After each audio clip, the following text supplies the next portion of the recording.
Zoren Legaspi halos naghinagpis sa mga nangyayari.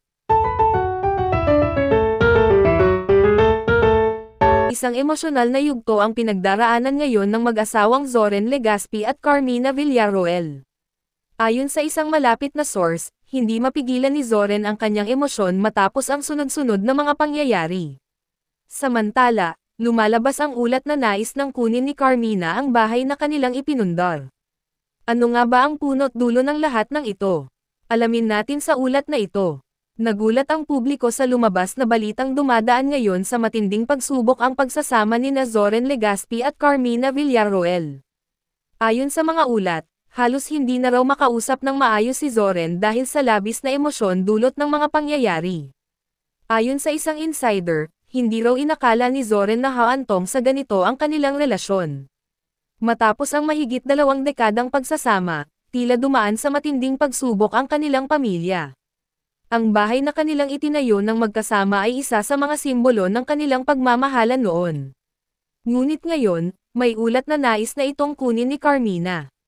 Ayon sa isang source, nais ni Carmina na magkaroon ng malinaw na hatian sa mga ari-arian na kanilang pinaghirapan. Ngunit ayon naman sa iba pang ulat, hindi pa raw handang bitawan ni Zoren ang kanilang bahay. Nag-trending agad ang isyong ito, at maraming netizens ang nagbigay ng kanilang reaksyon. May mga nagsabing natural lamang na pag-usapan ang hatian ng ari-arian kung totoong ang maghihiwalay sila. Ngunit may ilan ding nagsabing sayang ang matagal nilang pinagsamahan kung haantong lang sa ganitong sitwasyon. Ang bahay ay hindi lang basta ari-arian, ito ay puno ng alaala. Kung talagang hiwalayan na ang patutunguhan ng kanilang relasyon, masakit para sa magkabilang panig ang paghati sa bagay na may sentimental na halaga sa kanila.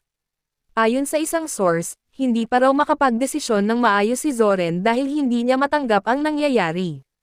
Ayon sa isang legal expert, depende sa kanilang kasunduan kung paano mahahati ang kanilang mga ari-arian. Habang si Carmina naman ay patuloy na nananatiling propesyonal sa kanyang trabaho, ngunit may ilang staff na nakakapansin ng lungkot sa kanyang mga mata. Sa kabilang banda, nagbigay ng cryptic message si Bibi Gandangari, na tila may patama sa nangyayari. Sa huli, hindi pera o bahay ang mahalaga, kundi ang tunay na pagmamahal.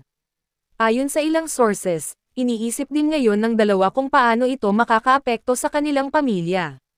Ayon sa mga eksperto, kung hindi magkasundo ang dalawa, maaaring humantong ito sa legal na laban sa korte. Ayon sa isang kaibigan ng pamilya, umaasa pa rin daw ang ilan na maayos ito nang hindi umaabot sa demandahan.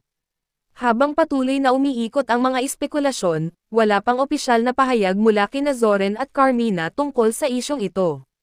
Patuloy nating babantayan kung anong magiging desisyon ng dalawa, magkakaroon ba ng malinaw na hatian ng ari-arian, o may pag-asa pang magkaayos sila.